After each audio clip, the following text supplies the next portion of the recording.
Hey, Hey, welcome to Let Me Tell You. My name is Crystal, my name is Melody Mia. and we are a podcast that reviews movies and shows and the like. What did we watch? Cruella DeVille. Cruella. Oh yeah, I don't think DeVille is a part of the name. I think it's just Cruella. No, it's just Cruella. But Cruella on Disney Plus. Streaming now on Disney Plus.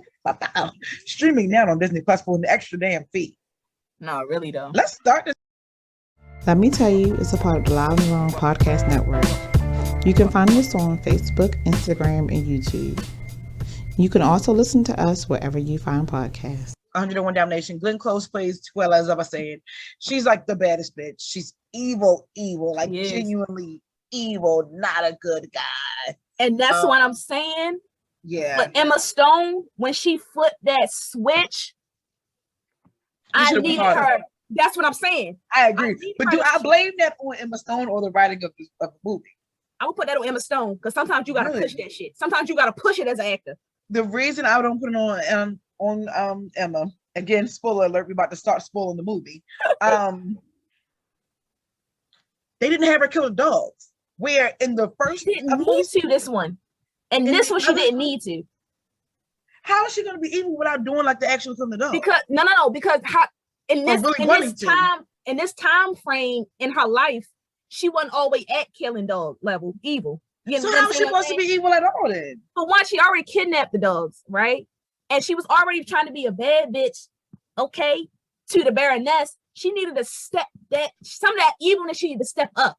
The only way to step it up she didn't have the fucking dogs. She already kidnapped the dogs. She already kidnapped the dogs. They kidnapped them dogs and they treated them well. Them dogs was being bad as shit and they did not discipline them dogs. And that's okay, then they could have I feel like she could have stepped it up. Either way, the henchman was still being good to the dogs and like the original Corellas. Yeah, the henchman was never bad. The henchman was just her like. Yeah, that's what I'm saying. So like either way, in the original, they was already kind of treating the dogs okay. I'm not gonna say well, but like they should have caged them niggas because the way they was standing at their couch. Yeah, but I'm like Cruella, she was the one coming in and like really kicking the shit out the dogs. You know what I'm saying? Like so they should have had to kick a dog. You should have kick a dog. But that's probably what went over well with Peter. I feel like this episode is gonna get us in trouble. She should have either wrangled one of them up or something. That's what I'm saying. Like this is what I'm gonna say. Let's start this. We do not advocate abusing dogs. No, not at all. We don't advocate it. We don't advocate any abuse to any animals. My turtle would beat all our asses. Like, come on. I think that my point is that like the character, the only way for the character to get as evil as like I saw her as a child is for her to commit some type of crazy, horrible action.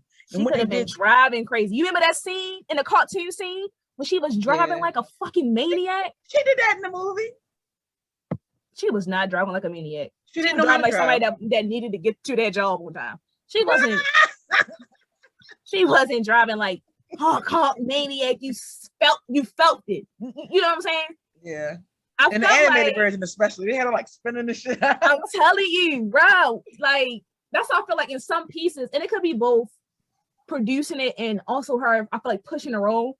Because I feel like sometimes actors really can't just push their role and just then be like evil. They look evil. They feel evil. And just feel evil. I feel like she never felt evil. Yeah. Yes. Yeah. She never felt evil. She felt revengeful. Yeah. What word am I looking for though? Bitter? She felt better. Yes. Or like, bruised and harmed and like she's like at her wit's end. You felt the trauma. Like, you did feel trauma. You felt the trauma, but you didn't exactly feel like she was evil. No. But I'm trying to determine if that's a Emma Stone fault or a way they wrote the character fault. I'm going to say a little bit of both. Okay. I'm going to say a little bit of both. And that's me being fair. Yeah. Because Glenn Clove, I know she pushed that role. But this is what I was about to say. So, and maybe I'm being dramatic about like my memories of like the character as a child, but in my mind, Cruella was really going to kill them animals. It is. You believe Glenn? I believe she was going to kill them animals. Believe the She was like, I need those puppies. Because I believe she would have snatched Anita up too. I believe that she like, oh my god, she's crazy. It's not even just the puppies. It's just like how she commanded the room. That's something like once Estella did the switch, I'm changing wigs and now I'm Cruella. It should have been like she just wanted to be fashionable. Yes. Instead of just like when Cruella Deville walked into the room, you felt that confidence. You felt like she commanded it. You know what I mean? You felt like she was evil. Like you felt Glenn Close was like evil. Like, oh my goodness, she's like look at she's that bitch. She's shaped. You know, like her angles were like shapely. I'm telling you. What I say about witches, like in movies, they like make them more angular because it's not like people are soft. People have round features, but Cruella was all facial expressions. Like that's something like it's a little bit of both.